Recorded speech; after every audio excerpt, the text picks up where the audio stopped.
Sarah was listening to this conversation from the tent.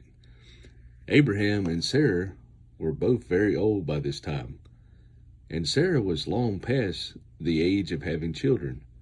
So she laughed silently to herself and said, "How could a worn-out woman like me enjoy such pleasure, especially when my master, my husband, is also so old?"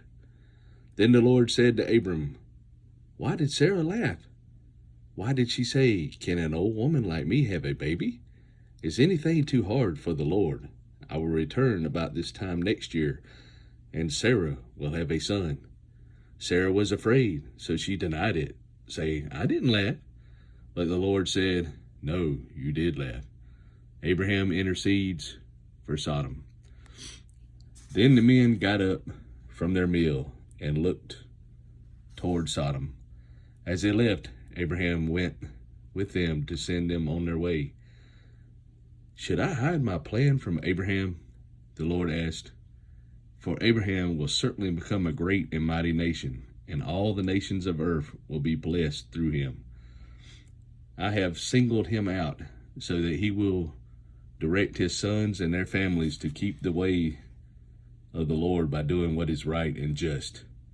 Then I will do for Abraham all that I have promised." So the Lord told Abraham, "I have heard a great outcry from Sodom and Gomorrah, because their sin is so flagrant.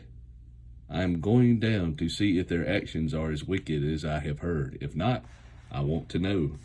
The other men turned and headed toward Sodom, but the Lord remained with Abraham.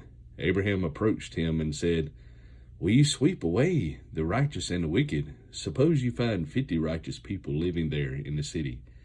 Will you still sweep it away and not spare it for their sake? Surely you wouldn't do such a thing, destroying the righteous along with the wicked.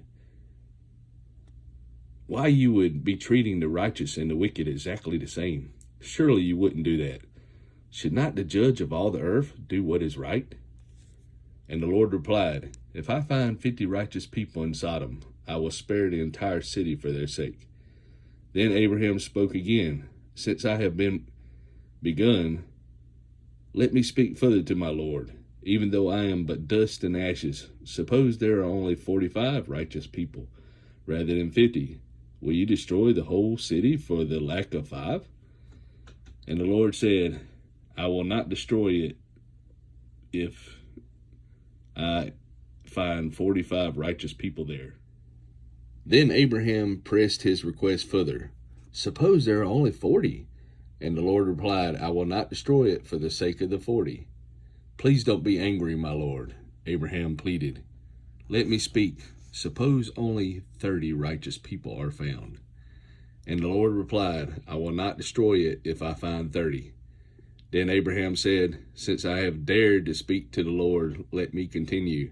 Suppose there are only 20. And the Lord replied, "Then I will not destroy it for the sake of 20. Finally, Abraham said, "Lord, please don't be angry with me if I speak one more time. Suppose only 10 are found there." And the Lord replied, "Then I will not destroy it for the sake of 10. When the Lord had finished his conversation with Abraham, he went on his way, and Abraham returned to his tent. Sodom and Gomorrah destroyed.